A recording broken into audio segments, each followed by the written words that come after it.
to Freddy's Coming For You. Hey everybody, Mikey's back again, and today I got a special video for you guys today. Today you're going to be looking at our custom-made Mikey J Productions official mock of the house from A Nightmare on Elm Street film series. Yes, that's right, this is Nancy's house, or Freddy's house, whichever way you want to go with it. Freddy kind of took ownership of it in the series, but it actually was technically Nancy's house to begin with.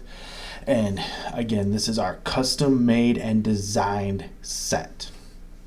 Now, a few weeks ago, we posted this picture, on Facebook and Twitter to give everybody a kind of teaser of what we were what we were getting ready to get into.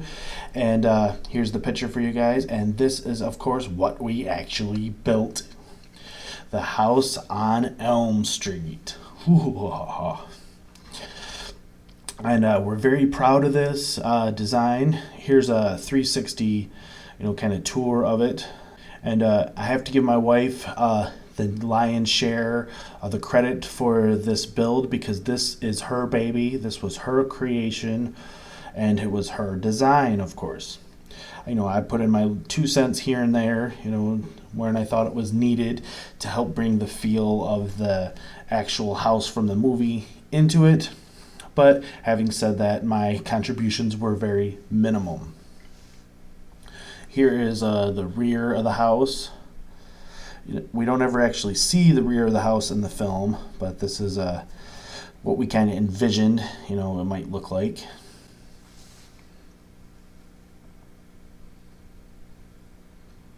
And then here we are moving over to the other side. And then that completes our 360 tour of the exterior of the build. So now let's take a look at the minifigures. This is our custom built Freddy here. We did not build him. He was purchased through minifigs.me. I have a video up on him going into more detail. But they did a fabulous job in recreating the iconic horror character, and kudos to them. But here is Nancy Thompson. She appears in the original film, and then she appears in part 3, Dream Warriors, and again in Wes Craven's New Nightmare. And she is the most recognizable and known heroine of the series. And so we were really thrilled to be making her. And with her and all the other minifigures, with the exception of Freddy, these are all come from parts that exist inside of the Lego, universe, quote unquote. We went on Bricklink and put these pieces together to the best of our, ability based upon the pieces that exist. And so you will recognize some pieces, like her hair, for example, is actually Dana Barrett's hair from the Ghostbuster Firehouse. And then here we have Kristen Parker. She is probably the next most famous heroine of the series, and she appears in part 3, The Dream Warriors, and part 4, The Dream Master. And she's one of the quote-unquote leaders of the Dream Warriors. So, we are excited to be giving her own minifigure. And we decided to go with yellow for all the minifigures, except for Nancy. We wanted to make Nancy kind of stand apart from them just a tad bit. And so here's our interpretation of Kristen. And then here is Kincaid, who also appears in the Dream Warriors and Dream Master. And he's one of my personal favorites of the film series, and I think his Lego minifigure turned out rather well as well. And now we have Will. He is the Wizard Master. He appears in part 3 only because Freddy does kill him, but he has an iconic look, and we thought it was important to include him. And then here's one of our personal favorites, Taryn. She appears in part 3 as well, and her minifigure just turned out really, really well. One of the best ones that we designed. I think we really did a good job capturing the look and the feel of the character that appears in the film. And so we're really proud of her. Taryn turned out excellent. And then just kind of as a bonus, we decided to do Alice Johnson, who appears in part 4 of The Dream Master and part 5. She would be the next, most important character of the series. And so we wanted to include her. just to kind of give a good series overview of the best characters from the series. And so here is our Alice Johnson, aka the Dream Master. Now let's take a look at the spooky children that Freddy has enslaved in his house of horrors, where these souls have been captured. And they are all custom. As with the minifigures, all these parts are official, Lego parts, with the exception of these white legs. These white legs we had to purchase through a third-party, company. We purchased these legs through Brick Forge, and the reason why is because we wanted white legs. And as you can see here, white small, hobbit or child-sized legs. And as you can see, these legs do actually move, which is not usual, not normal for the smaller, leg pieces. But that was not actually why we chose to go with them. That's just kind of an added bonus for us. The reason we chose to go with the aftermarket legs for these characters is because they're white. The small white legs are only available through Gizmo in the Lego Dimension set. So and Gizmo is one of the, I think he's like $10 a piece, roughly. So it was going to become, quite expensive to go through and buy, a bunch of these small legs. And so we found these ones here, and I think they cost us like $1 something a piece. So, it saved us money in the long run. So that's why we decided to go that route with them. But all these spooky children, as I like to call them, I think we did a good job capturing the feel and the spirit of the children that was out there in front of the house going, 1, 2, Freddy's coming for you. So we're real pleased with how they turned out. Now let's take some close-up pictures. You can see it's at 1428 Elm Street. It says there, right on and here's the Elm Street sign. And these were all created using custom vinyl by my wife, using her fabulous, vinyl skills to create.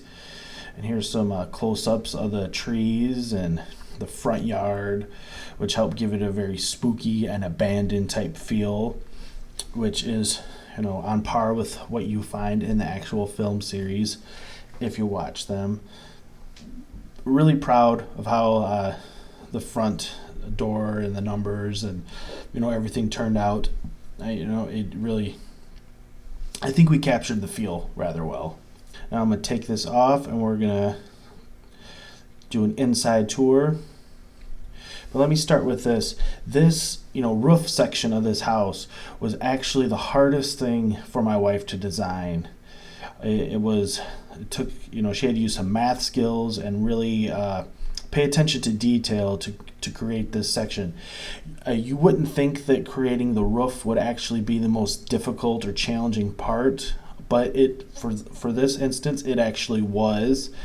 And I think she did an absolutely fantastic job bringing everything together and with the lines and the curves and making it feel like an actual real roof.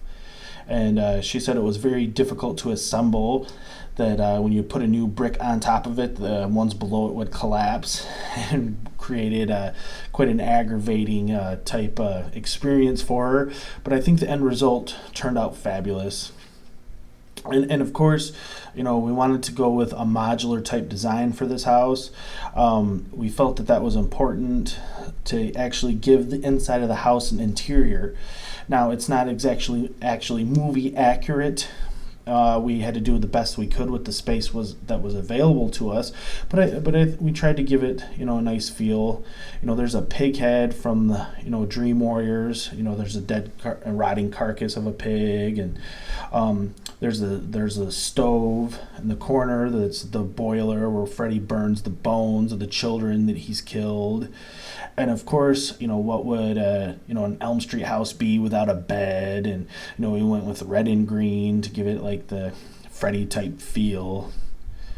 And here's a little bit better view of the boiler. So we wanted to give it like a little bit of a spooky type feel on the inside to, do our best to pay some homage, to the films themselves, But again, we had to work with the best that we could, space-wise, and I think it turned out rather well. And you can see the 4 jumpers to give it the modular type design.